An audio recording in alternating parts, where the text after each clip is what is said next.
এই হলো তোর বডিগার্ড। শুনে আমার গলা আটকে গেল। তাহলে এই কটকটি মেয়ের বডিগার্ড হিসেবে আমায় নিয়োগ করা হয়েছে। মনে মনে রাগ হলো কাকার উপর। একটা মেয়ের সাথে আমায় থাকতে হবে, তার কথা মতো চলতে হবে। ও শিট, আমি মাথা নিচু করে খাচ্ছি। মেয়েটা বলল, এই আবুল মার্কা লোককে ঠিক করেছো আমার বডিগার্ড হিসেবে? শুনে আমার শরীর জ্বলে উঠল। মানবতার খাতিরে চুপ করে খেয়ে নিলাম। রাতে আমাকে 5 তলার একটি রুমে নিয়ে গেল বাড়ির চাকরটা। রুমটা বেশ চাকচিক, সব কিছুই আছে রুমে, টিভি, সাউন্ড বক্স সহ সব কিছুই। খাওয়ার সময় রাগ হয়েছিল অনেক।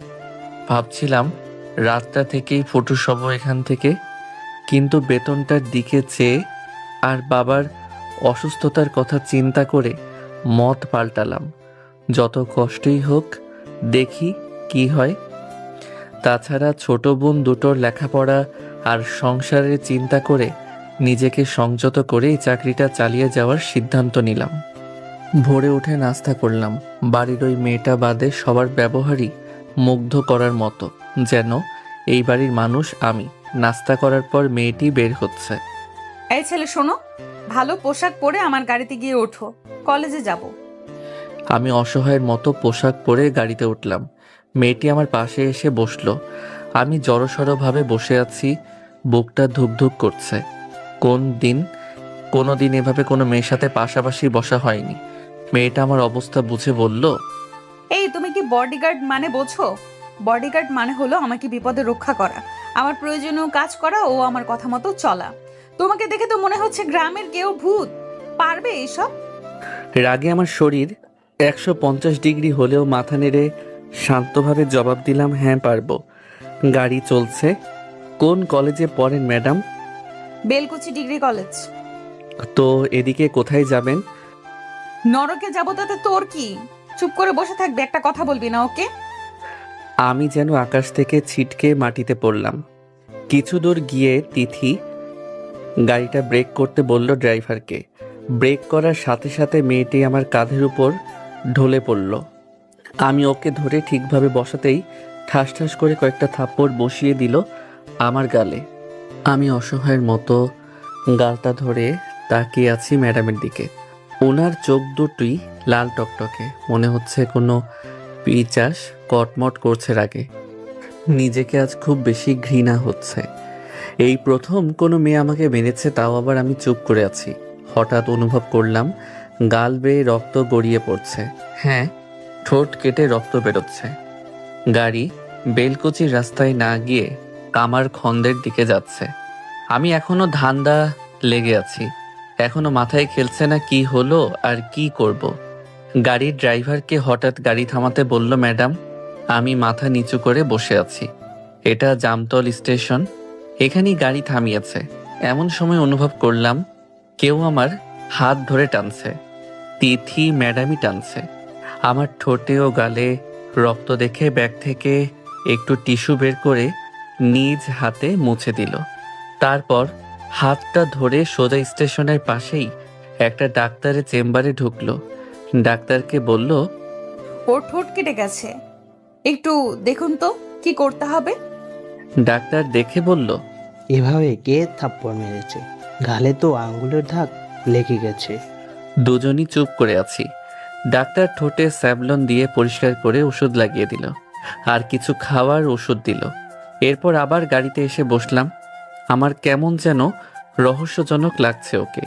এই মেয়েটাই আমাকে মারলো, আবার চিকিৎসা করালো। যাকে এতক্ষণ দেখলাম ভয়ঙ্কর মোডে, এখন সে শান্ত মায়াবী একটা মেয়ে। যাই হোক, আমিও রহস্য অনুসন্ধানে নেমে গেছি। গাড়ি আবারও চলছে। জামতলের ভিতর ঢুকে গ্রামের ভিতরের রাস্তায় ঢুকছে গাড়ি। এই রাস্তায় আর কিছু দূর গেলেই আমার মামার বাড়ি সামনে পড়বে। আমি কিছু বলার সাহস পাচ্ছি না। যেথায় যাই যাক, গাড়িটা আমার মামার বাড়ির সামনে এসে থামলো। থামতেই হবে, কারণ এখানে ভাঙা, আর এরপর থেকেই কিছুটা কাঁচা রাস্তা। ভাঙাটা পার হবে গাড়ি, এমন সময় দেখি মামাতো বোনটা আমার দিকে চেয়ে আছে। আমি ডাক দিতে গিয়েও থেমে গেলাম। তিথি ম্যাডামের ভয়ঙ্কর চাহনি দেখে। মেয়েটা কে? মামাতো বোন। এখানে তোমার মামার বাড়ি? হুম। আবার নীরবতা। গাড়ি কাঁচা রাস্তা পার হয়ে পাকা রাস্তায় উঠছে। মেয়েটি তোমাকে দেখেনি? বাইরে থেকে কিছু দেখা যায় না, শুধু ভেতর থেকে দেখা যায়। আগে যদি জানতাম ওটা তোমার মামাতো বোন, তবে গাড়ি থামিয়ে দিতাম। রাগ করো না। শুনে আমার মাথা গরম হয়ে গেল। কন্ট্রোল করে বললাম, আচ্ছা ওকে। ইংলিশ পারো? না, কিছুটা লিখতে পারি, তবে বাংলিশ পারি। লেখাপড়া কতটুকু? ক্লাস 10। ক্লাস 10? ইয়ার কি মারো নাকি? না, সত্যি। তোমার সাহস তো কম না, এত অল্প পড়া ছেলে হয়ে আমার বডিগার্ড হতে আসছো? আমি মাথা নিচু করে আছি। আবার নীরবতা। কিছুক্ষণ পর আবার তিথি ম্যাডামের মাথাটা আমার গাড়ির উপর হেলে পড়েছে। আমি ভয়ে চুপসে আছি, নিঃশ্বাস ফেলতেও ভয় হচ্ছে। চুপচাপ ওভাবে বসে আছি। কর্ণসূতি ব্রিজে উঠতে গাড়িটা ধাক্কা খেয়ে নড়ে ওঠে। তিথি আমার কোলের উপর শুয়ে পড়েছিল। সম্ভবত ঘুম পেয়েছে ওর। মাথাটা কোনো রকম তুলে আমার বুকের উপর মাথা রেখে চোখ বুজে নিয়েছে। আবার আমার বুকের ভিতরটায় ধুকধুকানি শুরু হয়ে গেছে। হাত পা বা শরীর নড়াতে পারছি না, পাথরের মূর্তির মতো বসে আছি। এমন সময় ড্রাইভার গাড়ি থামিয়ে দেয়। পিছন দিকে না ফিরে ড্রাইভার বলে, ম্যাডাম এসে গেছি। তিথি আমার বুক থেকে মাথা তুলে অবাক হয়ে তাকিয়ে দেখে আমায়। আমার গলা শুকিয়ে যায়। আবার একটা মুচকি হাসি দিয়ে নেমে পড়ে তিথি। আমিও নেমে যাই। কি জায়গায় এসে থামলো গাড়ি। কোনো ঘরবাড়ি বা কোনো লোকজন নাই। তিথি একটু এগিয়ে যেতেই ফোনে কল আসে। হ্যালো, তোরা কই রে? আমি তো এসে পড়েছি ঢাবির কাছে। ওখান থেকে সম্ভবত বলল 2-3 মিনিটের মধ্যে আমরাও আসছি। কিছু দূর হাঁটতেই একটা ঘন বন, সেখানে একটা ফুলের বাগান, পাশে একটা উঁচু ঢিবি। সেখানে গিয়ে বসে পড়ল তিথি ম্যাডাম। আমি ওর পাশেই দাঁড়িয়ে। এই বসো এখানে। আমি বসে ভয়ে ভয়ে বললাম, কারা আসবে? আরো থাপ্পড় খাওয়ার শখ আছে? চুপচাপ আমার সাথে থাকবে। আমার ডিউটি তুমি পালন করবে। আমার কোনো কাজে নাক গলাবে না। আমি আবার চুপ হয়ে মাথা নিচু করে বসে আছি। হঠাৎ আরেকটা গাড়ির শব্দ পেলাম। তাকিয়ে দেখি আমাদের গাড়ির কাছে আরেকটা গাড়ি থেমেছে। আমাদের ড্রাইভারের কাছ থেকে শুনে এদিকে আসছে কয়েকটা মেয়ে ও একটা ছেলে। এখান থেকে সব দেখা যায়, তবে গাড়ির নিকট থেকে এখানকার কিছুই দেখা যায় না। ওরা এখানে আসতে একটা মেয়ে এসে তিথিকে জড়িয়ে ধরে কেঁদে ফেলে। তিথি মাথায় হাত বুলিয়ে বলে, ভাবিস না মিমি, ওখানে তোদের কোনো সমস্যা হবে না। আমি ফোন করে সব বলে দিছি। আর এই নে 20,000 টাকা। এমন সময় আরেকটা মেয়ে 10 ও অন্য একটা মেয়ে 10,000 টাকা ওর হাতে দিল। তারপর ওদের সাথে আসা একমাত্র ছেলেটিকে তিথি বলে, সোহান, তুই ওকে নিয়ে কড্ডায় যাবি রিমির গাড়িতে। তারপর দুজন বাসে উঠে সোজা কক্সবাজার। এনে টিকিট। সোহান নামের ছেলেটি কাঁদো কাঁদো গলায় বলে, তোমাদের এই ঋণ আমি কখনো শোধ করতে পারবো না। তোমাদের এই উপকারের কথা আমি কখনো ভুলতে পারবো না। হয়েছে, এখন যা তোরা। আর রিমি, তোরা ওদের দুজনকে গাড়িতে তুলে দিয়ে তবে বাড়ি ফিরবি, ওকে? ওকে বলে সবাই ওই গাড়িতে উঠে চলে গেল। আমাদের আসা বিপরীত রাস্তায়। আমরাও গাড়িতে উঠে যে রাস্তায় এসেছি সেই রাস্তায় রওনা দিলাম। সন্ধ্যা গড়িয়ে আধার নেমেছে। আগের মতোই একটু পরেই মাথাটা আমার বুকের উপর দিয়ে শুয়ে পড়ে তিথি ম্যাডাম। এবার একটু গভীরভাবে জড়িয়ে ধরেছে আমায়। আমি নড়তে পারছি না, কথা বলার সাহসও পাচ্ছি না। মেয়েটাকে এখনো বুঝতে পারলাম না আমি। কখনো বিষধর সাপের মতো, আবার কখনো মায়াবী পরীর মতো। এভাবেই পাথরের মূর্তির মতো বসে আছি। তিথি আমার বুকে মাথা রেখে এক হাত কাঁধের উপর দিয়ে শুয়ে আছে। কতক্ষণ পর আবার কাঁচা রাস্তায় এসেছে গাড়ি। একটু পর পর গাড়ি দুলুনি খাচ্ছে আর তিথি ম্যাডামের সারা দেহ আমার দেহে মিশে যাচ্ছে। শত ভয় আর টেনশনে থাকলেও যখন একটা যুবতী মেয়ে বুকের উপর শুয়ে জড়িয়ে ধরে থাকে, তখন নিজের ভিতরে অজানা এক শয়তান দেখা দেয়। যদিও আমি এ ধরনের না, তবুও আমি কেমন জানি হয়ে যাচ্ছি। এমন সুন্দর একটা মেয়ে আমার একান্ত কাছে, ইচ্ছে করলে আমি দেহের ভিতর সাড়া দেওয়া শয়তানটাকে জাগিয়ে তুলতে পারি, ছেড়ে দিতে পারি তার নিজস্ব খেয়ালে। কিন্তু না, আমি এমন কিছু চাই না। তাছাড়া মেয়েটিকে অনেক রহস্যময় মনে হচ্ছে। ওর ভিতর ভালো ও খারাপ দুই রকমের মানুষের দেখা পাই, আর তাই আমিও ওর আসল রূপ দেখতে চাই। যত কষ্ট হয় হোক, গাড়িটা আমার মামার বাড়ির ওখানে ব্রেক করে ভাঙা রাস্তার জন্য ম্যাডাম আমার বুক থেকে উঠে পড়ে। এটা তো তোমার মামার বাড়ি না? হুম। যাবে? না, রাত হয়ে গেছে। গাড়ি আবারও চলছে। জামতল স্টেশনে আবার নামতে হলো। প্ল্যাটফর্মের কাছে একটা হোটেলে ঢুকলো ম্যাডাম। ড্রাইভারকে 200 টাকা দিয়েছে কিছু খেয়ে নেওয়ার জন্য, আর আমাকে নিয়ে হোটেলে বসলো। বিরিয়ানি খাওয়ার পর ঠান্ডা খাচ্ছি। হঠাৎ তিথি ম্যাডাম আমাকে বলল, স্মোক করো? না। করলে লজ্জা করবে না, বলতে পারো। সত্যিই করি না। ওকে চলো। গাড়ি আবার চলছে। ম্যাডাম একটু পর আবার আমার বুকের সাথে মিশে গেছে। আমি যেন ওর স্বামী বা বয়ফ্রেন্ড। কোনো অন্যরকম মনে হচ্ছে না ওর, যেন এটা খুব স্বাভাবিক একটা ব্যাপার। গাড়িটা বাসার সামনে কখন এসে গেছে জানি না। ম্যাডাম আমার বুকে এসে ঘুমিয়ে গেছে। আমিও ম্যাডামের পিঠে হাত রেখে ঘুমিয়ে গেছি। ড্রাইভারের ডাকে দুজনই জেগে গেলাম। এই প্রথম ও আমার হাতটা সরিয়ে লজ্জা পাওয়ার মতো করে ওড়নাটা ঠিক করে নিল। এই প্রথম মনে হলো ও একটা লজ্জাবতী যুবতী মেয়ে। যাই হোক, গাড়ি থেকে নেমে ম্যাডাম ড্রাইভারের হাতে কিছু টাকা দিয়ে বলল, ড্রাইভারটা বয়স্ক, তবে চাল চলনে বুঝলাম ম্যাডামের কোনো কাজে তার না নাই। যখন যা বলছে তাই করছে। অবশ্যই এতে ওনার টাকার দিক দিয়ে ভালোই লাভ হয়। যাই হোক, বাড়িতে ঢুকে আমি উপর তলায় আমার রুমে ঢুকবো, হঠাৎ ম্যাডামের ডাক, একটু পরে যাও ঘুমাতে, এদিকে আসো। সিঁড়ি বেয়ে ছাদে উঠলাম। আকাশে চাঁদ তারার আলোয় আলোকিত দৃশ্য। এই সময় ছাদে আসলে এমন দৃশ্য দেখতে পাবো তা আগে ভাবিনি। আমি দাঁড়িয়ে আছি, হঠাৎ পিঠে কোমল হাতের স্পর্শ। তাকিয়ে দেখি ম্যাডাম।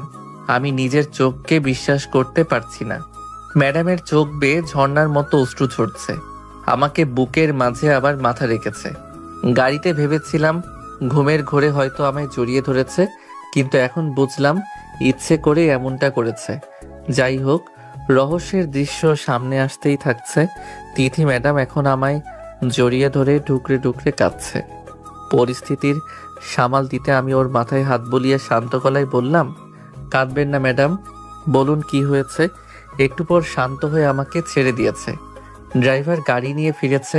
ছাদ থেকেই দেখলাম। আমাকে নিচে গিয়ে বোতল দুটো আনতে বলল। নিচে নেমে বোতল হাতে নিয়েই আমি অবাক, এটা হুইস্কি বোতল। আমি ছাদে এসে বোতল হাতে দিতেই ম্যাডাম আমার হাত ধরে তার রুমে নিয়ে গেল। এই প্রথম আমি ম্যাডামের রুমে ঢুকলাম। রুমে ঢুকেই আমি অবাক, এটা মানুষের ঘর নাকি স্বপ্নপুরীর পরীদের ঘর। ঘরের মধ্যে দামি দামি আসবাবপত্র সাজানো। এমন কোনো জিনিস দেখিনি যে সেটা নাই এই ঘরে। আমি ঘরে ঢুকে সোফায় বসলাম। ড্রিঙ্ক করো? করি না, তবে করতে পারি। তার মানে ইচ্ছা হয়? হুম, 2-1 দিন বন্ধুদের সাথে খেয়েছি, ভালোই লাগে। এখনো ম্যাডাম আমার দিকে চেয়ে হাসছে। এই প্রথম তিথি ম্যাডামকে মন খুলে হাসতে দেখছি। এই প্রথম তিথি ম্যাডামকে মন খুলে হাসতে দেখছি, যেন সত্যি একটা কাল্পনিক পরী। 2টো গ্লাসে ঢেলেছে মদ, সাথে একটু পানি মিশালো। আমি একটু সাহস করে ভয়ে ভয়ে বললাম, একটা কথা বলবো? বলো। আপনি এসব প্রায় দিনই খান নাকি? আগে খেতাম না, কিছুদিন হলো বেশি খাই। কেন জানতে পারি? অন্যদিন হলে হয়তো থাপ্পড় বসিয়ে দিত আমার গালে, কিন্তু আজ শুধু হাসছেই।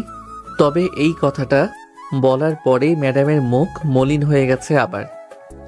আমি ভয় পেয়ে গেছি যে আবার না জানি সেই ব্যবহার দেখতে পাই। তার চেয়ে বড় কথা, এমন সুন্দর হাসিটা হারিয়ে গেল আমার এই জানতে চাওয়ায়। তুমি কি প্রেম করেছো বা ভালোবাসো কাউকে? না, করিনি। এই গরিবের সাথে প্রেম করবে কে? ম্যাডাম এগিয়ে আসে আমার কাছে, হাত দুটো ধরে বলে, আমি খুব খারাপ তাই না? না না, খারাপ হবেন কেন? আমি তোমাকে বিনা কারণে মেরেছি, মদ খাচ্ছি, মেয়ে মানুষ হয়ে, এগুলো খারাপ না? এই আবির, আমাকে ক্ষমা করে দিও প্লিজ। এই বলেই ম্যাডাম হু হু করে কেঁদে উঠল। আমি মাথায় হাত বুলিয়ে বললাম, না ওটা ব্যাপার না, কিছু মনে করিনি। আমি এমনটা নই। ছোট থেকে বাবার আদর্শে বড় হয়েছি, কখনো কারোর উপর জুলুম অত্যাচার করিনি। আজই প্রথম কারো গায়ে হাত তুলেছি, সেটা হলে তুমি। আজ না আমার খুব কষ্ট হচ্ছে জানো। আজ আমি সবচেয়ে প্রিয় জিনিসটা হারিয়ে ফেললাম, আর এই জন্যই তোমার উপর মেজাজ খারাপ করে এমনটা করেছি। আজ কোনো কথা কোনো কিছুই ভালো লাগছে না। আমি আজ পাহাড় সমান কষ্ট বুকে নিয়ে আছি। কি কষ্ট বলা যাবে আমায়? বলবো তোমায় সব। তার আগে বলো, আমায় ক্ষমা করেছো কিনা? করেছি। এবার বলেন। আমার বন্ধু হবে তুমি? আমার কষ্টগুলো ভাগ করে নিয়ে আমাকে একটু হালকা করবে বলো? হব, করব। আমি বাবাকে বলে গ্রামের সহজ সরল কাউকে আমার পাশে থাকার জন্য বডিগার্ড হিসেবে চেয়েছিলাম। তুমি যখন আসলে তখন দেখেই বুঝেছিলাম তুমি খুব ভালো। তারপর তোমায় থাপ্পড় দেওয়াতেও যখন চলে যাওনি তখন বুঝলাম আমাকে বুঝতে চেষ্টা করতেছো তুমি।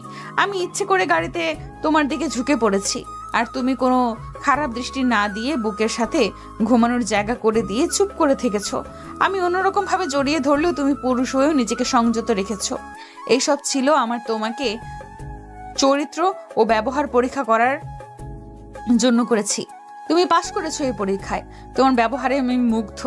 তোমার মতোই এমন একটা কাউকে খুঁজছিলাম যাতে সব শেয়ার করা যায়, যে পাশে থাকবে হাজার কষ্ট পেলেও, যে বুঝতে চাইবে আমাকে।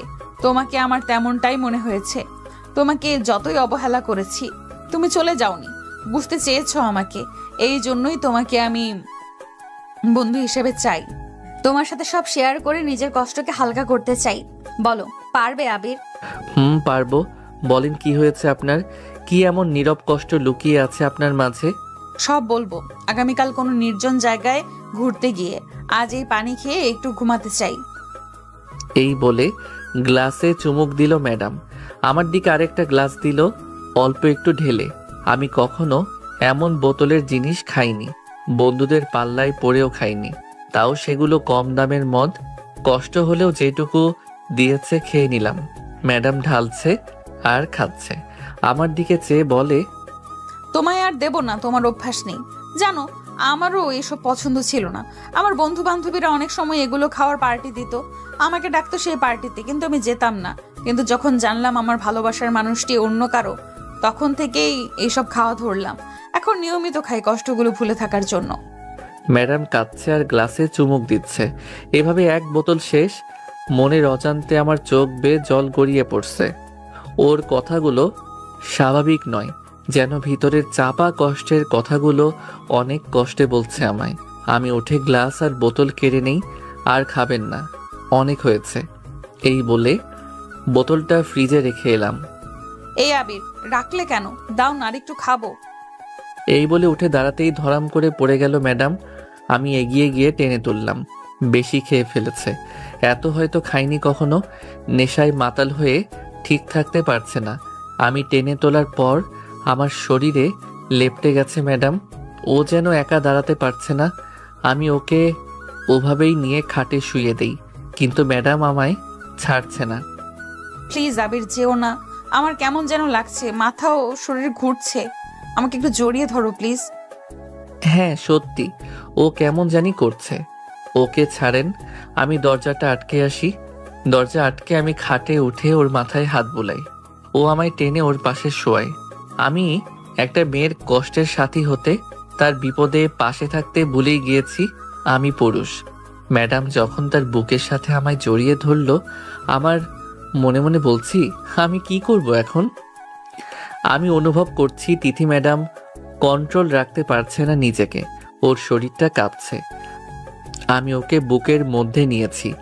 কোনো লোভ লালসা নেই দেহে মনে, শুধু মেয়েটার কথা ভেবেই এইভাবে শুয়ে আছি। এইভাবে অনেকক্ষণ যাওয়ার পর ধীরে ধীরে চোখ বুজে ঘুমিয়ে যায় ম্যাডাম। মধ্যরাতে ঘুম ভেঙে যায় আমার। চেয়ে দেখি এখনো ম্যাডাম জড়িয়ে ধরে রয়েছে আমাকে তার বুকের মাঝে। যেন কত আপন আমি, কত জনমের আত্মার আত্মীয়। মায়াবী মুখটা আমায় কাছে টানছে।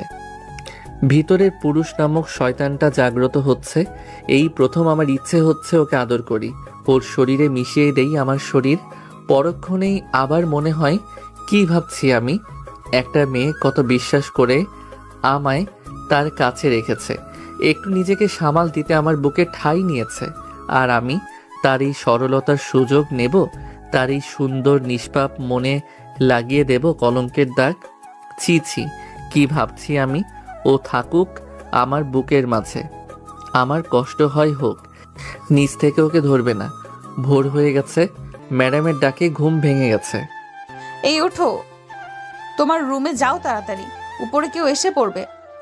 আমি তাড়াহুড়ো করে নিজের রুমে যাই, একটু পরে বাথরুমে যাই, ফ্রেশ হয়ে খাওয়া দাওয়া করলাম, রুমে শুয়ে আছি। হঠাৎ ম্যাডাম এসে হাত ধরে টেনে বলে, ওঠো তো, আজ ক্লোজ ডোরে যাব, চলো। সিরাজগঞ্জ বড়পোলের উপর দিয়ে গাড়ি চলে গেল ক্লোজারে। দুজন একটা পাথরের ঢিবিতে বসে আছি, দুজনই নীরব। হঠাৎ হাতে হাতে স্পর্শ পেলাম, দেখি ম্যাডাম কাঁদছে। জানো, যাদের টাকা দিয়ে কক্সবাজার পাঠালাম ওরা কারা? ওরা দুজন আমার বন্ধু। যার সাথে ওরা গিয়েছিল ওরাও আমার বন্ধু। সবাই একসাথে চলতাম, বেড়াতাম। এইভাবে চলতে চলতে সোহান আমার মনের মধ্যে চলে আসে। ওকে যত দেখি ততই পাগল হয়ে যাই। এক সময় মনে হয় ওকে ছাড়া আমি বাঁচবো না। আমি অনেকবার ওকে ভালোবাসার কথা বলতে গিয়েও বলতে পারিনি। ভেবেছিলাম এক সময় বলবো, কিন্তু একদিন ওকে বলতে গিয়ে আমার জীবনের সবচেয়ে কষ্টের দৃশ্যটা দেখেছিলাম। সেদিন ছিল ভালোবাসা দিবস। আমি আগে থেকেই ঠিক করেছিলাম ভালোবাসা দিবসেই ওকে মনের কথা জানাবো। আমি সেদিন সব বন্ধুদের যমুনা ইকো পার্কে আসার জন্য ইনভাইট করি। সবাই যায় পার্কে, আমি খুব সেজেছিলাম সেদিন, প্রিয়জনকে আজ ভালোবাসার কথা বলবো তাই। তবে মনের মধ্যে ভয় ছিল অনেক। ভেবেছিলাম সোহান কি ভালোবাসবে আমাকে। ঠিক করলাম মিমিকে দিয়ে জানাবো ওর কাছে আমার মনের কথা, কারণ মিমির সাথেও বেশি কথা বলে। আমি পার্কে যেতেই দেখি ওরা সবাই বসে আছে যমুনা সেতুর গোড়ার দিকে। আমি এগিয়ে গেলাম, কিন্তু সোহান আর মিমিকে দেখলাম না। ওদের কথা বলতেই বলল তারা একটু মজা করছে ওই দূরে বসে। আমি তাকালাম ওই দিকে, একটু দূরে সোহানের কোলে মাথা রেখে বসে আছে মিমি, আর পরম মমতায় মাথায় হাত বুলিয়ে আদর করছে সোহান। আমি আকাশ দেখার মতো চমকে গেলাম। আমার বন্ধুরা কাছে এসে বলল, কি রে চমকে গেলি কেন? আমরা এখানে এসে দেখে চমকে যাই। দেখি দুজন আমাদের আগে এসেছে। আমরা আসতে দুজন জড়িয়ে ধরলো আমাদের সামনেই। আমরা কিছু বলার আগেই মিমি বলল, আমরা দুজন দুজনকে বেশ কিছুদিন আগে থেকেই ভালোবাসি। একটা ভালো দিনে তো ওদের জানাবো ভেবেছিলাম। আর যখন তিথি সবাইকে এখানে আসতেই বললো, ভাবলাম এই সুযোগে তোদের জানিয়ে দিই আমাদের ভালোবাসার কথা। একটু বলেই থেমে যায় ওরা। তখন আমার ভেতরটা ফেটে যাচ্ছিল। আমার মনের রাজকুমার আজ অন্য কারো হয়ে গেছে, তাকে ভালোবাসি বলার আগেই হারিয়ে গেছে। আমি কষ্টে কথা বলতে পারছিলাম না, ওরা আমায় বলছিল। আমি কষ্ট চেপে মুখটা একটু হাসির ভাব করে বললাম, না রে থাক, এসব বাদ দে। তোদের যে কারণে ডেকেছি সেটা বলবো। আগে সোহান আর মিমিকে এখানে ডাক। হাত ইশারায় ওদের ডাক দেয়। ওরা আসার পর আমার কথা শুনতে চায়, কিন্তু আমার সব কথা যে হারিয়ে গেছে, কি বলবো ওদের? তবুও মনের মধ্যে কষ্টগুলো চেপে সোহান আর মিমির দিকে চোখ নিয়ে বললাম, তোরা তো বেশ কিছুদিন ধরে প্রেম খেলছিস। এটা আমি আগেই বুঝতে পেরেছিলাম, তাই আজ সবাইকে একসাথে করেছি যে তোরা এই প্রেম কতদিন চালাবি, আর বিয়েটা কবে হবে তোদের? সোহান আমার দিকে চেয়ে বলল, তোদের এই ঋণ কোনোদিন শোধ করতে পারবো না, তোদের এই উপকারের কথা কোনোদিন ভুলতে পারবো না। কবেই তো করতাম বিয়ে, কিন্তু মিমের বাবা আমার সাথে বিয়ে দেবে না। জানিস তো ওর বাবা কত বড় লোক মানুষ। জানিয়েছিল মিমি ওর বাবাকে, কিন্তু রাজি হয়নি। ভেবেছি দুজন পালিয়ে বিয়ে করে দূরে কোথাও থাকবো, একসময় ঠিকই মেনে নেবে সবাই। কিন্তু আমার কাছে টাকা পয়সা নেই, আর ওকে নিয়ে যাব কোথায়? সোহান এই কথাগুলো বলতে গিয়ে কেঁদে ফেলেছে। আমি ওর মাথায় টোকা মেরে বলি, এই পাগল কাঁদছিস কেন? এর জন্য তো তোদের ডাকছি। 7 দিন পর তোরা দুজন বের হবি, সোজা চলে যাবি কর্ণসূতি, ওই ফাঁকা জায়গায়। সেখানে আমরা আড্ডা দিতাম। আমি টাকার ব্যবস্থা করে রাখবো, আর তোরা যাবি কক্সবাজার আমার মামার বাসায়। সব বলে ঠিক করে রাখবো, কোনো সমস্যা হবে না। এই কথাতে সবাই সায় দিল তখন, এবং অন্য বন্ধুরাও কিছু কিছু করে টাকা দিতে চাইলো। তারপর গতকাল দেখলেই তো, ওদের পাঠিয়ে দিলাম। এইটুকু একটা না বলেই ম্যাডাম ফুপিয়ে কাচ্ছে, কথা বলতে পারছে না, শ্বাসটা যেন বন্ধ হয়ে যাচ্ছে ওনার। আমি জড়িয়ে ধরেছি তিথি ম্যাডামকে, কিন্তু হঠাৎ ম্যাডাম হাত পা ছড়িয়ে চোখ বুজে ফেলে। আমি তাড়াতাড়ি ওকে গাড়িতে তুলে নিয়ে যাই হাসপাতালে নেওয়ার পর ম্যাডামের মা বাবাকে ফোন করে জানাই আমি। ওর বাবা মা দ্রুত আসে। ততক্ষণে ডাক্তার বের হয়ে আসে, আমার সামনে এসে বলে, রোগী আপনার কি হয়? আমি ম্যাডামের মা বাবাকে দেখিয়ে বললাম ওনাদের মেয়ে। ডাক্তার আমাকে একটু আড়ালে নিয়ে বলে, রোগীর দেহের ভিতরে অবস্থা তেমন ভালো না, যত তাড়াতাড়ি সম্ভব ঢাকা নিয়ে যান, ওনার কিডনিতে সমস্যা। এরপর তিথি ম্যাডামকে নিয়ে বাসায় যাই। 2-3 দিন এভাবে যাই। আমি ওর মা বাবাকে ওর অসুখের কথা জানাই।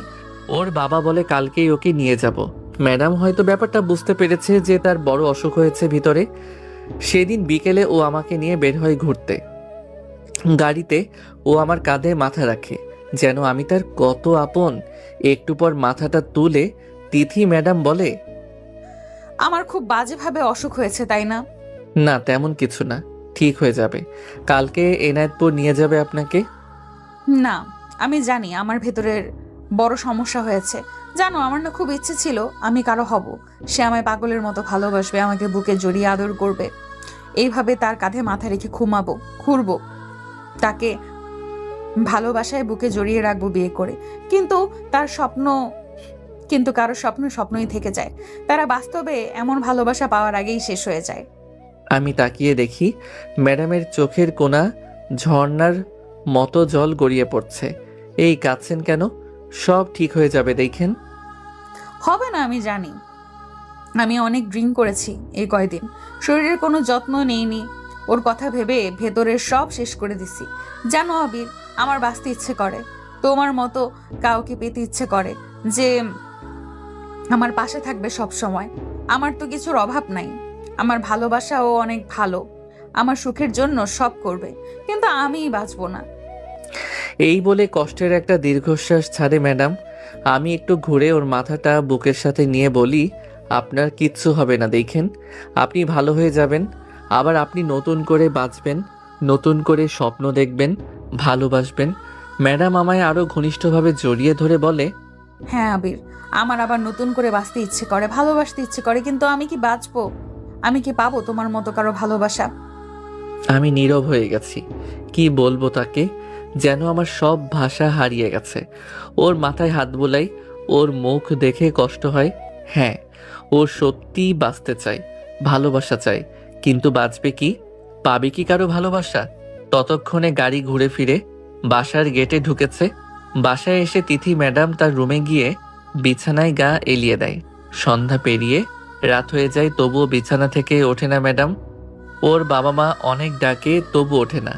অবশেষে লিটন কাকা আমার রুমে আসে।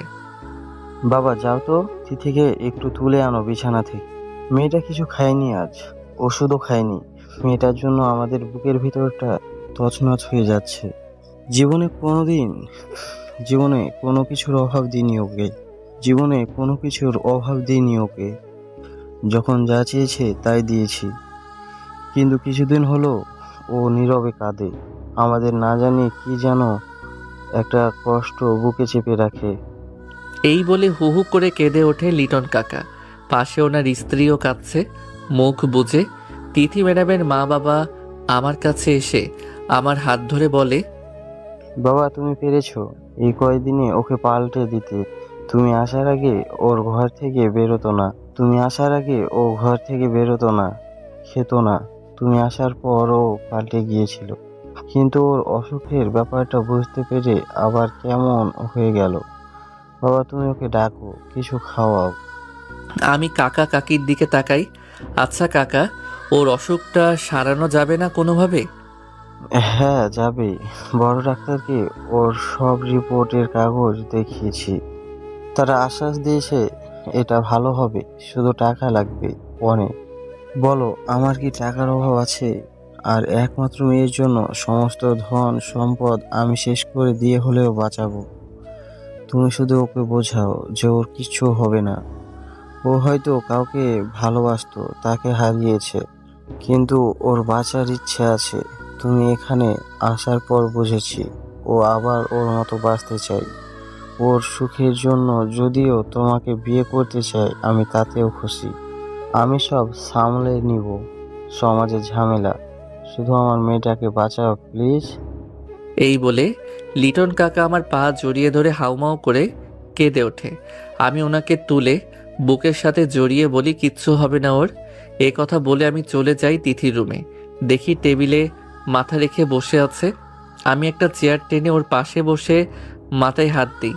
ও তাকায়, ওর চোখে জল। আমাকে আবার জড়িয়ে ধরে বুকের সাথে। আমার বাঁচতে ইচ্ছে করে আবির। তুমি এখানে আসার পর, আমার সাথে মেশার পর আমি নতুন সাথী পেয়েছি। আমার বাঁচতে ইচ্ছে করে। চলেন, খাবেন। আপনার কিচ্ছু হবে না আমি থাকতে। ডাক্তার বলেছে আপনার যে অসুখ সেটা ভালো হবে প্রচুর টাকা খরচ করলে। আর আপনার বাবাও আপনার জন্য শুধু টাকা নয়, তার জীবনটাও বাজিয়ে রাখবে। আর আমি তো আছি আপনার পাশে। আপনি যা চান, যেভাবে চান, সব পাবেন। সত্যি আমি বাঁচবো? তোমার কাছে যা চাই পাবো? হ্যাঁ, বাঁচবেন ও পাবেন। এখন চলেন, বাবা মা ওয়েট করছে। সবাই একসাথে খাবো। ম্যাডামকে নিয়ে সবাই একসাথে বসে খেলাম। এরপর ম্যাডামকে ঘরে নিয়ে ওষুধ খাওয়ালাম। তিথি ম্যাডাম আমার দিকে চেয়ে দু চোখের জল ফেলছে। আমি হাত দিয়ে ওনার চোখের জল মুছে দেই। ম্যাডাম এক হাতে আমার হাতটা ধরে বলে, আমি বাঁচবো তো আবির? হ্যাঁ বাঁচবেন, কিছুই হবে না আপনার। জানো আবির, আমি বউ হতে চাই। আমি যদি বেঁচে থাকি আমাকে ছেড়ে চলে যাবে না তো? তুমি খুব ভালো। তোমার সঙ্গ পাবার পর থেকেই আমার বাঁচতে ইচ্ছে করে নতুন করে। আমি যদি মরে যাই তবে তুমি আমার পাশে থেকো। আমি মরার সময় তোমায় পাশে চাই। আমি ভালো বন্ধুর বুকে মাথা রেখে মরতে চাই। প্লিজ এইটুকু অনুরোধ রাখবে বলো? এই বলে আমায় জড়িয়ে ধরে হাউমাউ করে কেঁদে ওঠে তিথি ম্যাডাম। আমার বুকের ভিতরটায় তখন ব্যথা অনুভব হয়। এই মেয়েটার প্রতি এত মায়া চলে এলো কেন? কেন মনে হচ্ছে আমার জীবনের বিনিময়ে হলেও এই মেয়েটা বেঁচে থাকুক। আমি ওকে আরেকটু বুকের সাথে চেপে ধরেছি, যেন কলিজার ভিতর লুকিয়ে রাখবো ওকে, কোথাও হারিয়ে যেতে দেব না। ওকে বিছানায় শুয়ে দেই, ও আমায় ছাড়ে না, জড়িয়ে ধরে আছে, যেন কোথাও যেতে দেবে না আমায়। আমি ম্যাডামের মাথায় হাত বুলাচ্ছি আর বলছি, আপনার কিচ্ছু হবে না। মনের অজান্তে চোখ বেয়ে জল গড়িয়ে পড়ছে আমার। কত আশা দিচ্ছি মেয়েটাকে, পারবো কি ওকে বাঁচাতে? ওভাবে দুজন দুজনার বুকে জড়িয়ে ঘুমিয়ে যাই। পরদিন 10টার মধ্যে রেডি হয়ে রওনা দেই এনায়েতপুর। হাসপাতালে যাওয়ার পর ডাক্তার ওকে পরীক্ষা করে দেখে। তারা জানায় দ্রুত ওর অপারেশন করতে হবে। ওর বাবা বলে, প্লিজ ডাক্তার, এখনই ওর অপারেশনের ব্যবস্থা করুন। যত টাকা লাগে লাগুক, শুধু আমার মেয়েটাকে বাঁচান। ডাক্তার লিটন কাকার মাথায় হাত বুলিয়ে বলে, চেষ্টা করব, বাকিটা উপরওয়ালার হাতে। অপারেশন শুরু হয়ে গেছে। আমরা সবাই প্রার্থনা করছি ম্যাডামের জন্য। হঠাৎ ডাক্তার বাইরে আসলো গোমরা মুখে। আমিও কাকা এগিয়ে গেলাম। ডাক্তার কাকাকে বলল, তাড়াতাড়ি একটা কিডনির ব্যবস্থা করতে হবে। ওনার ভিতরের দুটো কিডনি নষ্ট হয়ে গেছে।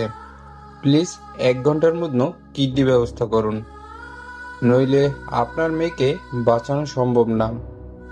আমরা খোঁজ নিয়ে দেখলাম নাগালের মধ্যে কিডনি নাই এখন। কাকার সাথে সাথে বেরিয়ে পড়লো গাড়ি নিয়ে। 10 মিনিট 40 মিনিট পার হয়, তবু কাকা আসে না, ফোনও ধরে না। আমি ডাক্তারকে একটু দূরে নিয়ে কথা বললাম। অনেক অনুরোধ করার পর ডাক্তার রাজি হলো। অপারেশন শুরু হয়ে গেছে আবার। বাইরে কাকা এসেছে, কিডনি পাইনি, পরে জেনেছিলাম। একটু পর ডাক্তার বের হয় হাসি মুখে, বাইরে সবার কাছে এগিয়ে গিয়ে বলে, অপারেশন সাকসেসফুল। লিটন কাকা কাঁদছিল এতক্ষণ কিডনি না আনতে পেরে। ডাক্তারের মুখে এই কথা শোনার পর চোখের পানি মুছে অবাক চোখে বলে, সত্যি ডাক্তার, আমার তিথি বাঁচবে? হ্যাঁ, বাঁচবে। এই বাঁচার পথ দিয়েছেন আপনাদের সাথে আসা আবির নামের ছেলেটি। ওর একটা কিডনি দান করেছে আপনার মেয়েকে। আমি আর তিথি পাশাপাশি বেডে শুয়ে আছি। আমি অনেক আগেই চোখ খুলেছি, চেয়ে আছি ওর দিকে। এখনো মন বলছে, আমি কি কিডনি দিয়েও ওকে বাঁচাতে পারলাম না? ডাক্তার তো বলল অপারেশন সাকসেসফুল, তবে তিথি ম্যাডাম চোখ খোলে না কেন? হঠাৎ দেখি ম্যাডাম নড়ে উঠছে, চোখ আস্তে আস্তে খুলে তাকাচ্ছে চারপাশে। সবাই রুমে এসেছে, সবাই ওকে ঘিরে আছে। শুধু লিটন কাকা আমার পাশে বসে আমার হাত ধরে কাঁদছে, মাথায় হাত বুলিয়ে বলছে, তুমি আমার মেয়েকে বাঁচিয়েছো, তোমার কাছে আমি চিরঋণী হয়ে গেলাম বাবা। ওইদিকে তিথি ম্যাডাম। বাবা আর আবির কই? ওদেরকে তো দেখছি না। লিটন কাকা উঠে যায় ওর কাছে, বলে, এই তো মা, আমি। আবির কই বাবা? ও আমার এমন মুহূর্তে পাশে নেই কেন? লিটন কাকা ফুপিয়ে কাঁদে আর বলে, ও তো ওই যে ওই বেডে শুয়ে। ওর কি হয়েছে বাবা? বেডে শুয়ে কেন? তোকে বাঁচাতে ও ওর একটা কিডনি দান করেছে, নইলে তোকে বাঁচানো যেত না। ডাক্তার আমায় কিডনি আনতে পাঠায়, অনেক জায়গায় খুঁজেও 1 ঘন্টার মধ্যে কিডনি না পেয়ে ফিরে এসে শুনি আবির তোকে কিডনি দিয়ে বাঁচিয়েছে। আমি এসব এই বেডে শুয়ে শুনছি, হঠাৎ কান্নার আওয়াজ পেলাম। তিথি ম্যাডাম কাঁদছে। আমি উঠে আসতে চাইলাম একা। ডাক্তার আমায় ধরে নিয়ে তিথির পাশে বসালো, ওর চোখের পানি মুছে দিলাম আমি। আবির, আমি আর একটা জিনিস চাই, দিবে আমায়? সব দেব, বলো কি? তোমায়, তোমার ভালোবাসা চাই, দিবে? দেব। আগে সুস্থ হই আমরা দুজন। 3 সপ্তাহ একসাথে বিছানায় ছিলাম দুজন। এরপর আজ মোটামুটি সুস্থ দুজনই। আমি শুয়ে আছি, লিটন কাকা আর কাকি আমার রুমে আসলো। তোমাকে আমার মেয়ের জন্য ভিক্ষা চাই বাবা। শুধু আমার মেয়েটাকে বিয়ে করবে বলো বাবা, বলো করবে কিনা? ম্যাডামের জন্য আমি সব করব, বাট আপনারা যদি আমার মা বাবাকে রাজি করাতে পারেন। ঠিক আছে, আমরা এখনই তোমার মা বাবার কাছে যাব, তোমাকে আমার মেয়ের জন্য ভিক্ষা চাইবো। এই বলে চোখ মুছতে মুছতে বের হয়ে গেল কাকা ও কাকি। ওনারা যাবার পর তিথি ম্যাডাম রুমে ঢোকে, আমার পায়ের কাছে বসে, পা দুটো ধরে কাঁদে আর বলে, তুমি আমার জন্য কিডনি দিলে, আমাকে নতুন জীবন দিলে, আর আজ আমার জন্য নিজের মন, নিজের ভালোবাসাও দিতে রাজি হলে বাবা মার কাছে। এত কিছু আমায় কেন দিলে তুমি বলো? আমি তো তোমাকে কিছুই দিলাম না, তুমি একাই দিয়ে গেলে শুধু। বলো আজ কি চাও তুমি? যা চাইবে তাই দেব, যদি আমার জীবনটাও চাও তোমার হাতে তুলে দিব। এই বলে আমার পা জড়িয়ে কাঁদতে থাকে তিথি ম্যাডাম। আমি উঠে ওকে টান দিয়ে বুকের মাঝে টেনে নেই। কিছুই লাগবে না, শুধু আপনার মনের ভালোবাসা দিয়ে এভাবে এই বুকের মাঝে জড়িয়ে রাখেন আমায় জনম জনম। ম্যাডাম আরো শক্ত করে ধরে আমায়, একটু পর মুখটা তুলে কপালে একটা চুমু দেয়। এইভাবেই রাখবো তোমায় জনম জনম, তবে আমায় আপনি নয় তুমি করে বলবা, ওকে? ওকে। আমি ওর চোখের দিকে তাকাই, দুজনই হেসে উঠি। হঠাৎ করে ম্যাডাম আমাদের 4 ঠোঁট এক করে দিল, যা দেখে আমার চোখ বড় বড় হয়ে গেল। কিছু সময় পর ছেড়ে দিল। আমি হাঁপাতে লাগলাম আর ম্যাডামকে বললাম, ম্যাডাম বিয়ের আগে এসব ঠিক না। এই যে মাত্র যেটা করলেন আমি বলতে পারবো না। আচ্ছা আপনি যা পারেন করিয়েন, এখন আমি একটু ঘুমাবো। কি আর করার, আমি শুয়ে পড়লাম। ম্যাডাম আমার মাথায় হাত বুলিয়ে দিতে লাগলো। আমি কখন ঘুমিয়ে গেছি মনে নাই। ঘুম ভাঙতে দেখতে পাই ম্যাডাম আমার বুকের উপর আমাকে শক্ত করে জড়িয়ে ধরে শুয়ে আছে। ম্যাডামকে ঘুমন্ত অবস্থায় দেখতে অনেক অনেক মায়াবী লাগছে। আমি ম্যাডামকে আস্তে করে আমার বুক থেকে নামিয়ে ওনার মাথা বালিশে রাখলাম। মুগ্ধ হয়ে তাকিয়েছিলাম ওনার মায়াবী মুখের দিকে। ভাবতেই অবাক লাগে এই মেয়েটা আমাকে ভালোবাসে। আমি উঠে চলে গেলাম ওয়াশরুমে। ফ্রেশ হয়ে বের হয়ে দেখি ম্যাডাম এখনো বেঘরে ঘুমাচ্ছে। আমি ওনার পাশে বসে কপালে চুমু এঁকে দিলাম, সাথে সাথে উনি চোখ খুলল। লুকিয়ে লুকিয়ে আদর করা হচ্ছে? ওনার কথা শুনে আমি থতমত খেলাম। সেটা দেখে উনি দুষ্টু হেসে আমাকে ওনার বুকের উপর টেনে নিল। আরে কি করছো তিথি? তোমাকে কাছে টানছি, তুমি এবার আমায় আদর করবে। বিয়ের আগে এসব একদম ঠিক না। একটু আগে দিলে সেটাই অন্তত দাও, প্লিজ প্লিজ। তিথির এমন বাচ্চামি দেখে আমি হেসে দিলাম। আমারও মন চাইছে তিথি নিজের করে নেই। ভেতরের পুরুষ নামক শয়তানটা খুব উস্কানি দিচ্ছে।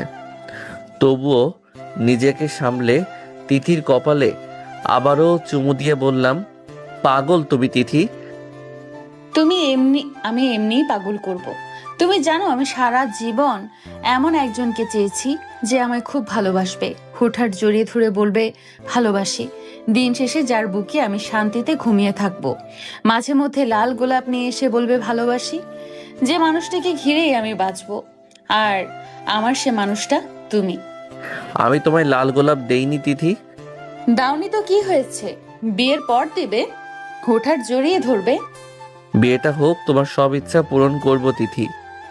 বাবা 2-3 দিনের মধ্যে বিয়ের প্রস্তাব নিয়ে যাবে তোমাদের বাড়িতে। তারপর আমি তোমার বউ হব আবির, তোমার বউ হব। আমি শুধু তাকিয়ে থাকলাম ম্যাডামের মুখের দিকে। আনন্দ যেন উপচে পড়ছে ওনার চোখে মুখে।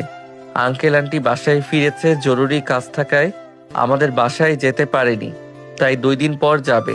তিথি ম্যাডাম বলল বিকালে ঘুরতে যাবে। ম্যাডাম একটা লাল রঙের পাকিস্তানি 3 পিস পরে নিচে নেমে এলো। ড্রেসটায় ম্যাডামকে একটু বেশি সুন্দর লাগছে যে আমি মুগ্ধ হয়ে তাকিয়ে আছি। হঠাৎ ম্যাডাম বলল, এইভাবে তাকিয়ে কি দেখছো?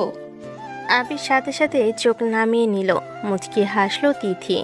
আবিরের হাত ধরে গাড়িতে উঠে বসলো। আবির একদম চুপচাপ হয়ে আছে আর তিথি বক বক করে যাচ্ছে। কি হলো তোমার আবির? তখন থেকে আমি কথা বলেই যাচ্ছি আর তুমি চুপচাপ হয়ে আছো। কোনো সমস্যা? না তেমন কিছু না, তবে একটা কথা বলবো। 100টা বলো।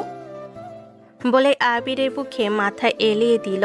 আবির ওর মাথায় হাত বুলিয়ে দিতে দিতে বলল, আমার মনটা খুব খচখচ করছে তিথি। বারবার শুধু মনে হচ্ছে তোমার সাথে আমার যায় না। কোথায় তুমি আর কোথায় আমি? তুমি শিক্ষিত সুন্দরী, ধনীর দুলালি, আর আমি মাত্র ক্লাস 10 পর্যন্ত পড়েছি। দেখতেও এতটা সুন্দর নই, তার উপর গরিব পরিবারের সন্তান। আমার কোনো যোগ্যতা নেই তোমার পাশে দাঁড়ানোর। সেই তুমি আমার বউ হবে ভাবতেই নিজেকে কেমন ছোট লাগছে। আবিরের কথা শুনে তিথির চোখ থেকে টুপটাপ জল গড়িয়ে পড়ল। তিথির চোখ তুলে তাকায় আবিরের দিকে। আবিরের সংকোচ ভরা মুখটা দেখে তিথি মৃদু স্বরে প্রশ্ন করল, তুমি আমায় ভালোবাসো আবির? হ্যাঁ ভালোবাসি, কিন্তু আর কিন্তু কেন আসছে? আমি মেয়েটা বড্ড ভালোবাসার পাগল আবির। আমি শুধু ভালোবাসা চাই। তাছাড়া তুমি আমাকে নতুন জীবন দিয়েছো। আমার জীবনটা যার দেওয়া তার যোগ্যতার প্রয়োজন আসে কোথা থেকে? আমি তোমার জন্যই বেঁচে আছি, নতুন করে স্বপ্ন দেখছি আর ভালোবাসায় ফিরে পেয়েছি। আর তুমি যদি চাও আবার কলেজে ভর্তি হবা। তারপরও তিথি। তারপর আর কি আবির? আমি তোমাকে খুব ভালোবাসি আবির, বিশ্বাস করো। আমি তোমায় ভালোবাসি। আমি খুব সহজে তোমার বুকে নিজেকে সঁপে নিয়েছি। আমি খুব সহজে তোমার বুকে নিজেকে সঁপেছি। তোমাকে নিয়ে স্বপ্ন সাজিয়েছি। তোমার এইসব কথাগুলো শুনে আমার খুব কষ্ট হচ্ছে। আমি তোমাকে ছাড়া কিছুই ভাবতে পারি না আবির। কাঁদতে কাঁদতে বলল তিথি। আবির ওর চোখের জল মুছিয়ে দিয়ে তিথিকে বুকে টেনে নিল। সরি, আমি তোমাকে কষ্ট দিতে চাইনি। ভালোবাসি তো, এবার কান্না থামাও। তুমি কখনো আমাকে ছেড়ে যেও না আবির, কখনো না। তারপর দুজনে চুপ হয়ে গেল। গাড়ি গন্তব্যে পৌঁছালো। দুজন একসাথে ঘোরাঘুরি করলো। সারাদিন অনেক আনন্দ করলো। তিথির চোখে মুখে খুশির ঝলক। আবিরের হাত জড়িয়ে ধরে তোতা পাখির মতো কথা বলছে। আবির শুধু দেখছে আর মনে মনে ভাবছে তিথি ম্যাডামকে ছাড়া সে থাকতে পারবে না। এই মেয়েটা অল্প সময়ে তার সাথে মিলেমিশে একাকার হয়ে গেছে। ওকে ছাড়া থাকার কথা চিন্তা করলেই বুকের ভেতর উত্থাল পাত্থাল ঝড় শুরু হয়। আবিরকে অন্যমনস্ক দেখে তিথি আবারও বলল, তুমি কিছুক্ষণ পর পর কোথায় হারিয়ে যাও বলো তো? তোমার মাঝে হারিয়ে যাই। মুচকি হাসলো তিথি। সেই হাসিতে আবারও ঘায়েল হলো আবির। একটানে ওকে বুকে টেনে নিল। তিথিকে জড়িয়ে ধরে হাঁটছে আবির। সারাদিন দুজনে ঘোরাঘুরি করলো। সন্ধ্যার পরে দুজন হাসতে হাসতে বাসায় ঢুকলো। লিটন সাহেবের চোখ জুড়িয়ে গেল দুজনকে একসাথে দেখে। তিথি আবিরের হাত ছেড়ে দিয়ে দৌড়ে গিয়ে ওর বাবার গলা জড়িয়ে ধরে আহ্লাদ করে বলল, বাবা আজ আমরা অনেক আনন্দ করেছি, সারা বিকেল একসাথে ঘুরেছি। খুশি হয়েছে তুমি তিথি? খুব খুব খুশি বাবা। তোমার খুশিতে আমরাও খুশি। বাবা একটা কথা বলি? বলো। আমি খুব তাড়াতাড়ি আবিরকে বিয়ে করতে চাই। বলে তিথি দৌড়ে নিচের রুমের দিকে চলে গেল। মেয়েকে লজ্জা পেতে দেখে লিটন শেফ শব্দ করে হেসে দিল। আবিরকে ডেকে তিনি পাশে বসালেন। ওর দুহাত নিজের হাতের মুঠোয় নিয়ে বলল, তোমাকে অনেক ধন্যবাদ বাবা আমার মেয়েটাকে এত ভালোবাসার জন্য। আমি কালই যাব তোমার বাবা মার কাছে তোমাদের বিয়ের প্রস্তাব নিয়ে। শুধু একটা অনুরোধ করব তোমাকে, তিথি আমার একমাত্র মেয়ে, ওকে কখনো কষ্ট দিও না। ওর চোখে জল আমি সহ্য করতে পারি না। আবির ওনাকে আশ্বস্ত করে বলল। আমি চেষ্টা করব কাকা ওকে খুশি রাখার। আবির লিটন সাহেবের থেকে বিদায় নিয়ে রুমে চলে আসলো আর ভাবছে, সত্যি আমি এত সহজে তিথির মতো মেয়েকে পেয়ে যাব? আবির রাতের খাবার খেয়ে রুমে আসলো, কিন্তু অস্থিরতা কাটাতে পারল না। কিছুক্ষণ নিজের রুমে পায়চারি করে ছাদে গেল। ছাদে যেতেই অবাক হয়ে গেল। তিথি ম্যাডাম বসে আছে ছাদের কার্নিশে। আবির গিয়ে ওর পিছনে দাঁড়ালো। তখনই শুনতে পেল, আমার শুধু ইচ্ছে করে তোমার সঙ্গে বসে থাকি, হঠাৎ করে তোমার গায়ে গোপনে হাত রাখি, রাখতে রাখতে সাহস হবে, সাহস থেকে প্রেম, বুঝবে আমি শেকড়গুলো কিভাবে ছাড়লাম। আমার শুধু ইচ্ছে করে তোমার সঙ্গে ভাসতে ভাসতে সবটা নদী বুকের কাছে পেতে। আবির মুগ্ধ হয়ে শুনল তিথি এত সুন্দর করে আবৃত্তি করছে। কবিতার প্রত্যেকটি লাইনে গভীরভাবে আবিরকে উপলব্ধি করেছে মেয়েটা। তিথি আবারও আকাশ পানে তাকিয়ে বলল, আমি তোমাকে ভালোবাসি আবির, ভীষণ ভালোবাসি।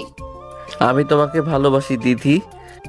হঠাৎ করে আবিরের কণ্ঠ শুনে তিথি একটু চমকে যায়। পিছন ফিরে আবিরকে দেখে ও ছুটে এসে আবিরকে জড়িয়ে ধরল। দুপা পিছিয়ে গেল আবির। নিজেকে সামলে আবির ও তিথিকে জড়িয়ে ধরল। তিথি ওর বুকের মধ্যে সিটিয়ে গিয়ে বলল, আমায় ডাকুনি কেন? আমি তো ভেবেছি তুমি ঘুমিয়ে গেছো, তাই তো ছাদে এলাম। আমারও ঘুম আসছিল না, তাই ছাদে এলাম। তখনই শুনতে পেলাম তোমার আবৃত্তি। ও, অনেকটা সময় কাটালো ওরা একে অন্যকে জড়িয়ে ধরে দাঁড়িয়ে আছে। আবির দুহাতে আগলে রাখলো তিথিকে। এই মেয়েটা প্রথম দিন থেকেই তার বুকের নিচে জায়গা করে নিয়েছে। পাকাপোক্তভাবে তিথি নিচে জায়গা করে নিয়েছে আবিরের বুকে। আবির আদুরে গলায় ডাকলো, তিথি। হুম। আচ্ছা তোমার ভয় করে না? কেন? সব সময় এভাবে আমার বুকে লেপ্টে থাকো, যদি কখনো উল্টাপাল্টা কিছু হয়ে যায়। তিথি হাসলো। ওকে হাসতে দেখে আবির অবাক হয়ে বলল, কি হলো, হাসছো কেন? তোমার কথা শুনে হাসছি। আমি তোমার কাছে নিজেকেই খুব নিরাপদ মনে করি। আমার ভরসার জায়গা তুমি। আমি তোমাকে খুব বিশ্বাস করি। আমি জানি তুমি কখনো নিজের সীমা লঙ্ঘন করবে না, তাই তো খুব সহজে নিজেকে লুটিয়ে দিতে পারি তোমার বুকে। এত বিশ্বাস? এখন চুপ করে থাকো, আমাকে এভাবে থাকতে দাও। আবিরের ঠোঁটের কোণে তৃপ্তির হাসি ফুটে উঠল। মেয়েটা সত্যি ওকে খুব ভালোবাসে। বহু সময় কাটালো এভাবে। আবিরের গলা জড়িয়ে রাখা হাত দুটো শিথিল হয়ে আসলো তিথির। ও ঘুমিয়ে গিয়েছে বুঝতে পেরে আবির পাজা কোলে তুলে নিল তিথিকে। তিথিকে ওর রুমে রেখে এসে আবিরও ঘুমাতে চলে যায়। লিটন সাহেব পরের দিন সকালে আবিরের গ্রামের বাড়িতে যায়। উনি যতটা আশা নিয়ে গিয়েছিলেন ফিরে এসেছে নিরাশ হয়ে। লিটন সাহেব বুঝতে পারল জীবনে টাকা আর ক্ষমতাই সব না। কিছু কিছু ক্ষেত্রে চাইলেও সব কিছু টাকা আর ক্ষমতা দিয়েও পাওয়া যায় না। আজ আবিরের মা বাবার সিদ্ধান্ত শুনে নিজেকে ভীষণ অসহায় মনে হয়েছিল ওনার। লিটন সাহেব পাশে আসতেই দেখলো আবির আর তিথি ড্রয়িং রুমের সোফায় বসে খুনসুটি করছে। উনি তাকালেন মেয়ের হাসি মুখটার দিকে। কিছুতেই এই হাসি উনি বিলীন হতে দিবেন না। তিথিমা, তুমি উপরে যাও, আবিরের সাথে আমার একটু জরুরি কথা আছে। বাবার কথাই তিথি উপরে চলে গেল। উনি আবির দিকে কিছুক্ষণ তাকিয়ে থেকে ঠান্ডা গলায় ডাকলো, আবির। জি কাকা। আজ আমি তোমার বাড়িতে গিয়েছিলাম তোমার আর তিথির বিয়ের প্রস্তাব নিয়ে। আব্বা আম্মা রাজি হয়েছে তো কাকা? ওনারা আপত্তি তো করেনি, তাই না? রাজি হয়নি তোমার আব্বা আম্মা। আবিরের মুখ জুড়ে অন্ধকার নেমে এলো। এর জন্য কি মনটা এমন খচখচ করছিল? কিছুতেই মনটা স্থির হচ্ছিল না। তোমার মামাতো বোনের সাথে তোমার বিয়ে ঠিক হয়ে আছে। তবে লিটন সাহেবের পরের কথাটার জন্য আবির মোটেও প্রস্তুত ছিল না। হতভম্ব আবির দুপাশে মাথা নাড়ি না বোঝালো, কিন্তু লিটন সাহেব জোর গলায় বলল, তোমার পরিবার তো তাই বললো। কাকা আমি এসব কিছুই জানতাম না, মাত্রই আপনার কাছে শুনলাম। এখন কি করবে? আবির চুপ করে রইল, কি বলবে বুঝতে পারল না। আবিরের সম্মতি ছাড়া তিথিকে না পারবে বিয়ে করতে, না তিথিকে ছাড়া বাঁচতে। উভয় সংকট বুঝতে পারল আবির। লিটন সাহেব হয়তো আবিরের পরিস্থিতি বুঝতে পারল, তাই উনি বলেন, আমি তোমার কাছে সারা জীবন কৃতজ্ঞ থাকবো আমার মেয়েকে বাঁচানোর জন্য। তবে যে প্রাণ তুমি বাঁচিয়েছো সে প্রাণহানির কারণ তুমি হলে সেটা মানতে কষ্ট হবে। এবার সিদ্ধান্ত তোমার। ওনার কথা মর্ম আবির ঠিকই বুঝতে পারল, তবে হটকারিতায় কোনো সিদ্ধান্ত নিল না। বেশ কিছুক্ষণ ভাবনা চিন্তা করে বলল, কাকা আমি বাড়িতে যেতে চাই। আমি বুঝিয়ে বললে নিশ্চয়ই আমার পরিবার রাজি হবে। বুঝে শুনে সিদ্ধান্ত নিয়েছো তো? তোমার সিদ্ধান্তের উপর আমার মেয়ের বাঁচা মরা নির্ভর করছে। তিথি তোমাকে কতটা ভালোবাসে সেটা নিশ্চয়ই আমাকে বলতে হবে না। জানি কাকা, আমি ভেবেচিন্তে বলছি। মা বাবার অমতে আমি কিছুই করতে পারবো না। আমার জীবনে ওনাদের গুরুত্ব অনেক, আর তিথিকে ছাড়াও আমি থাকতে পারবো না। তাই ওনাদের রাজি করিয়েই আমি তিথিকে বিয়ে করব। ঠিক আছে, ঠিক আছে, দেখো রাজি হয় কি না। তবে আবির, আমি চেষ্টার কমতি রাখিনি। আমার মেয়ের জন্য আমি তোমায় ভিক্ষা চেয়েছি, আবারও তোমার কাছে তোমাকে ভিক্ষা চাই। এভাবে বলবেন না কাকা, আমি তিথিকে ভালোবাসি। আপনি এভাবে বলে আমাকে ছোট করবেন না। আমি এক্ষুনি বাড়িতে যাব কাকা। যাওয়ার আগে একবার তিথির সাথে দেখা করে যাও। লিটন সাহেবের কথা মতো আবির রেডি হয়ে তিথির রুমে গেল। দরজা নক করে ভিতরে প্রবেশ করতে অবাক হয়ে গেল। তিথি একটা লাল টুকটুকে শাড়ি পরে হাসি মুখে দাঁড়িয়ে আছে। ওকে দেখতে পুরোই নতুন বইয়ের মতো লাগছে। আবির মুগ্ধ হয়ে তাকিয়ে আছে। তিথি একগাল হেসে বলল, আমাকে কেমন লাগছে আবির? তোমার বউয়ের মতো লাগছে তো? তিথির কথাই আবিরের মুগ্ধতার ঘোর কাটে। আবির মলিন একটা হাসি দিয়ে বলল, তোমার শুধু বউয়ের মতো নয়, একদম পরীর মতো লাগছে। তিথি হেসে আবিরকে জড়িয়ে ধরল। আবিরও তিথিকে শক্ত করে জড়িয়ে ধরল, আর মনে মনে ভাবছে, ইচ্ছে করলো ওকে সারা জীবন এভাবেই আমার বুকের মধ্যে লুকিয়ে রাখি, কিন্তু সারা জীবন একসাথে থাকার জন্য সাময়িক দূরত্ব তৈরি করতে হবে। তিথিকে রেখে এখন আবিরের বাড়িতে যেতে হবে। তাই আবির তিথির কপালে একটা নরম স্পর্শ দিল। তারপর শান্ত কণ্ঠে বলল, তিথি, আমি এখন বাড়িতে যাব। কেন? আমার বাবা একটু অসুস্থ, আমাকে যেতে হবে। আবির ওকে মিথ্যা বলল, নয়তো পাগল মেয়েটা কান্নাকাটি জুড়ে দিবে আর আবিরকে যেতেও দিবে না। কিন্তু তিথিও আবিরের সাথে যাওয়ার জন্য বায়না শুরু করলো। আমাকেও তোমার সাথে নিয়ে চলো আবির। না, এখন না। আমাদের বাড়িতে এখন তোমাকে নেওয়া যাবে না। তুমি ওই পরিবেশে মানিয়ে নিতে পারবে না। এসব কি বলছো? তুমি সেখানে থাকবে, সেখানেই আমার জান্নাত। তুমি থাকলে আমি সব পরিবেশেই থাকতে পারবো।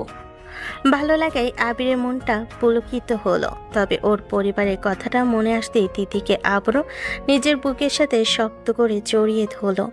ওকে বোঝানোর ভঙ্গিতে বলল, আমি সেটা বলিনি। তোমাকে আমার কাছে নেওয়ার জন্য তো একটু প্রস্তুতি প্রয়োজন, সেটাই বলেছি। 2 দিন আমাকে একটু সময় দাও, তারপর একবারের জন্য তোমাকে আমার কাছে নিয়ে যাব।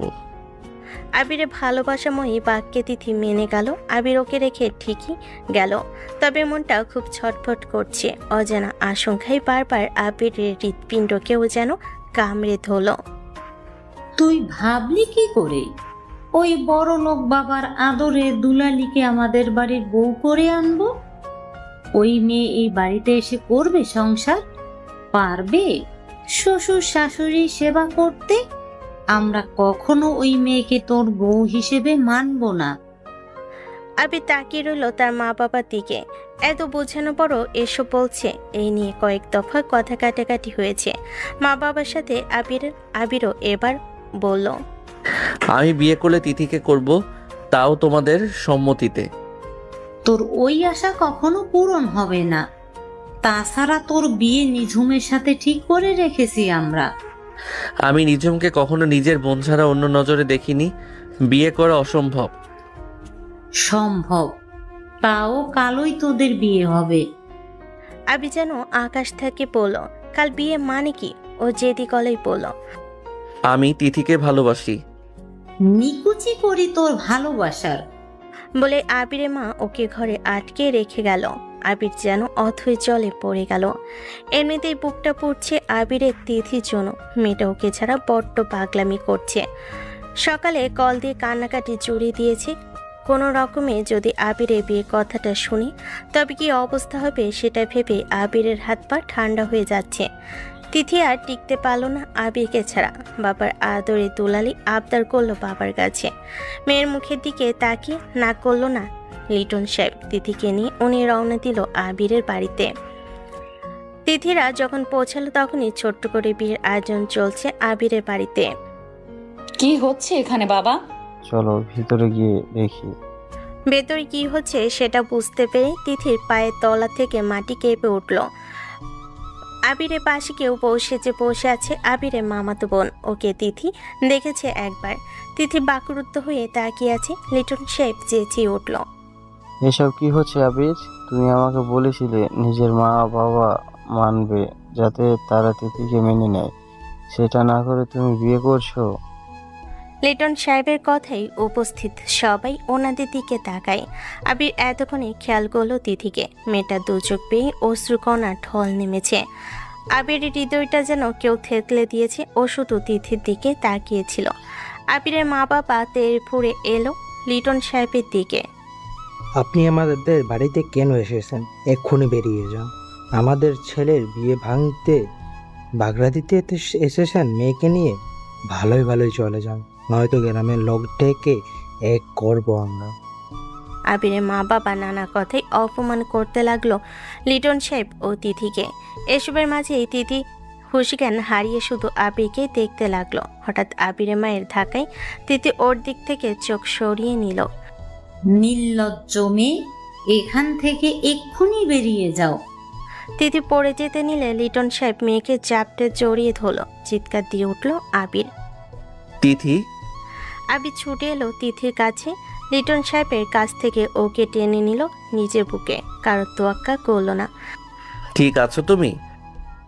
আবির, তুমি বিয়ে করছিলে? ওরা আমাকে জোর করে বসিয়ে রেখেছিল। তিথি কবুল বলিনি, আমি বলতামও না। আবিরের কথা শুনে তিথি ঠুকরে উঠল। আমি তোমাকে ছাড়া মরে যাব আবির। আবিরের মা গজগজ করে বলল, মরে যাও তুমি। তোমার মতো নির্লজ্জ মেয়ের মরে যাওয়াই উচিত। এতে আমার ছেলেটা বেঁচে যাবে। আবির মলিন হেসে ওর মায়ের কথার উত্তর দিল, বাঁচলে বাঁচবো একসাথে, আর মরলে মরবো দুজনে একসাথে। যে কোনো কিছুর বিনিময়ে হলেও আমার তিথিকে লাগবে। তোমরা কি ভেবেছো তিথি ছাড়া আমি অন্য কাউকে বিয়ে করতাম? কখনো না। বিনিময়ে মরে যেতাম, তবুও আমার তিথিকে অন্য কাউকে কবুল করতাম না। বিয়ে করে বাসর ঘরে নয়, উল্টো কবরে যেত আমার লাশ। না আবির, এমন কথা বলো না। তোমাকে ছাড়া আমি কি করে বাঁচতাম? তিথি খাচ্ছে আবিরকে জড়িয়ে। আবির কথায় ওর মা বাবা হতভম্ব হয়ে যায়। ওনার এতটা সিরিয়াসলি নেননি বিষয়টা। তখন লিটন সাহেব চোখে পানি নিয়ে বলল, আপনাদের কাছে আমি হাত জোড় করছি, ছেলে মেয়ে দুটোকে আলাদা করবেন না। ওরা একজন আরেকজনকে ছাড়া বাঁচবে না। নিজেদের স্বার্থ বাদ দিয়ে ওদের মেনে নিন। আল্লাহর দোহাই লাগে। লিটন সাহেব তাকে অনেক বুঝিয়ে তার কোম্পানির এক এমপ্লয়ির সাথে নিঝুমের বিয়ে ঠিক করে দিল। সেই সন্ধ্যায় সাদামাটা আয়োজনে বিয়ে হয়ে গেল আবির আর তিথির। বিয়ের পর তিথি রয়ে গেল আবিরদের বাড়িতে। কোটিপতি বাবার একমাত্র রাজকন্যা। 800 টাকার একটা সুতি শাড়ি পরে অপেক্ষা করতে লাগলো তার স্বামীর। আবির রুমে এসে দেখলো তিথি জানালার পাশে দাঁড়িয়ে আছে, পরনে একটা তাঁতের শাড়ি। আবির সামনে যেতেই দেখলো ঘামে ভিজে আছে তিথির ফর্সা মুখখানা। এসিতে অভ্যস্ত মেয়েটা। তোমার খুব কষ্ট হচ্ছে তিথি? না তো, আমি ঠিক আছি।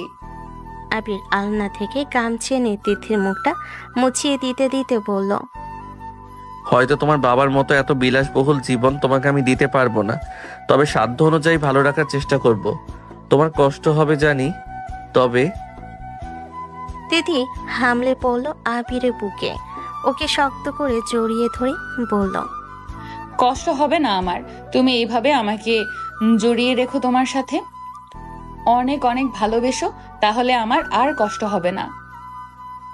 তিতির মুখটা উপরে তুলে আবির চুমু খেলো সারা মুখে, ঠোঁটে ঠোঁট ডুবিয়ে দিল।